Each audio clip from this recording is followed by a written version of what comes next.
Hello students, welcome to our biology class.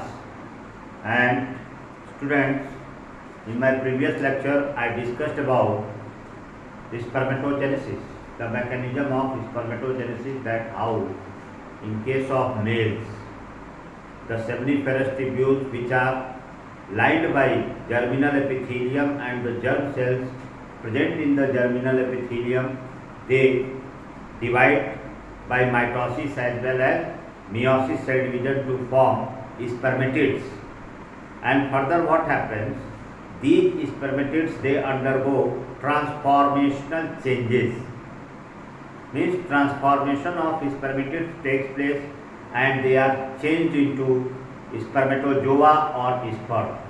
So student, there is basic difference between spermatid and spermatozoa. Spermatid is a non-motile structure, whereas sperm or spermatozoa, it is motile structure. And in that sequence I also told you the mature structure of sperm, the different parts of mature structure of sperm. So student, this total process or the whole process of spermatogenesis, that is under the control of hormones. And today I will discuss that how the hormones are regulating and controlling the mechanism of spermatogenesis. So today's topic is hormonal control of spermatogenesis. You have studied about chemical coordination in class 11, and in that chapter I discussed about the different endocrine glands present in our different parts of the body. Means starting from brain, certain endocrine glands, they are located in brain, especially the hypothalamus endocrine gland and the pituitary gland, they are located in our brain, especially one more gland, that is pineal gland, that is also located in our brain. So you remember, you recall yourself that where is the location of the different endocrine glands in the body and what are the different hormones secreted by them. So students, we are starting here how the different hormones, they are controlling and regulating the mechanism of spermatogenesis. So first here you can see I have made the hypothalamus. Hypothalamus is an endocrine gland which is located in our brain, and this hypothalamus at the age of puberty, here you see why the process of spermatogenesis takes place at the age of puberty. What is the reason behind that? The reason behind that is that students, when a child, male or female, when they are in the initial stage of growth and development, the hormone secreted by hypothalamus, that hormone is GnRH. You have heard the name of this hormone, gonadotropin releasing hormone. So when the human males are initial stage of growth and development, the concentration of this hormone is very low. That's why these hormones are not showing their effect. But when the human males, they attain or they reach the age of puberty, I have told you that the age of puberty in human males is 13 to 15 years. So when a human male or a boy reaches the age of puberty, that is between 13 to 15 years, the concentration of GnRH hormone, it rises. Gonadotropin releasing hormone is maximum, or it is at its peak at the time of puberty. So this GnRH, it stimulates the anterior part of pituitary gland. Pituitary gland is divided into two parts, anterior and posterior part. So the hypothalamic hormone, sometimes question is asked, name the hypothalamic hormone. So hypothalamus releases a number of hormones, in which gonadotropin releasing hormone is one of them. So This hypothalamic hormone GnRH, gonadotropin releasing hormone. Gonads means we are talking about reproductive organ. Gonad की meaning होती है reproductive organ. So this which shows its effect on reproductive organ, especially on testes in case of males. So this GnRH hormone, gonadotropin releasing hormone, it stimulates anterior part of the pituitary. Means that GnRH stimulates the anterior part of our pituitary gland, and our pituitary gland, it releases two hormones. One hormone I have shown you here, LH hormone. Full form of LH is luteinizing hormone, and the second hormone is follicle stimulating hormone.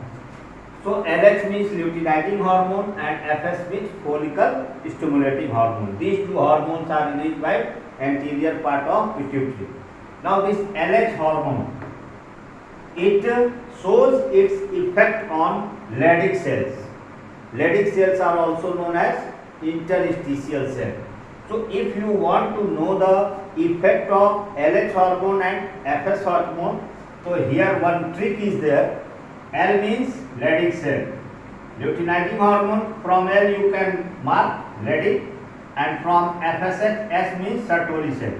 So luteinizing hormone, it shows its effects on Leydig cells. Leydig cells are also known as interstitial cells, which are present in our testes.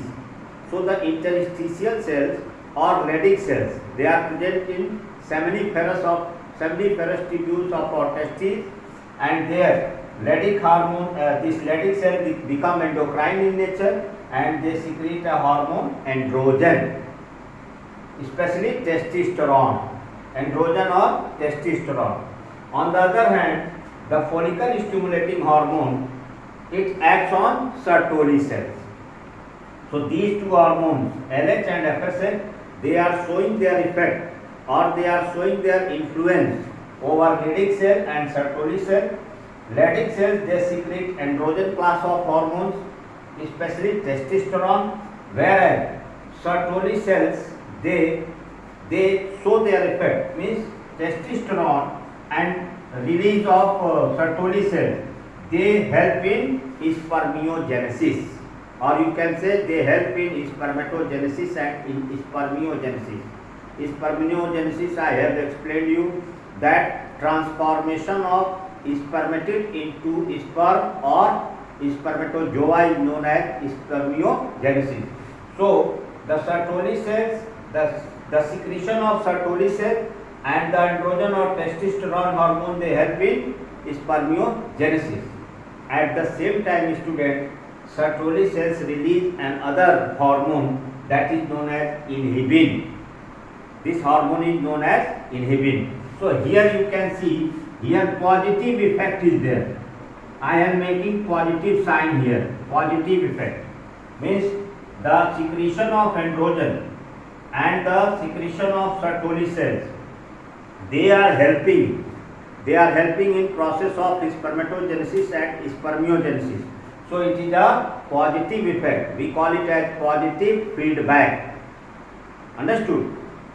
Now the Sertoli cells, they are releasing inhibin.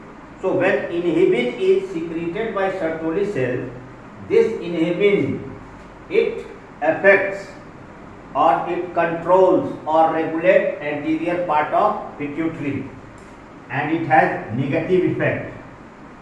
The inhibin hormone has negative effect over anterior pituitary.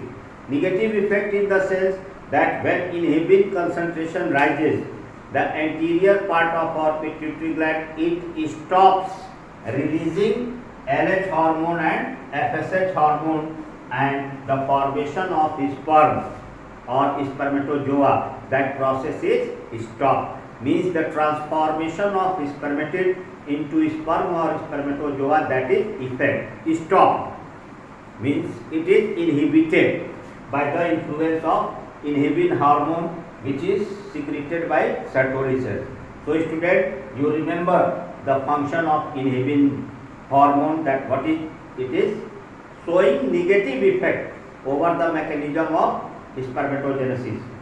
Now here you can see I have made two more arrows. Now androgens, which are released by Leydig cells.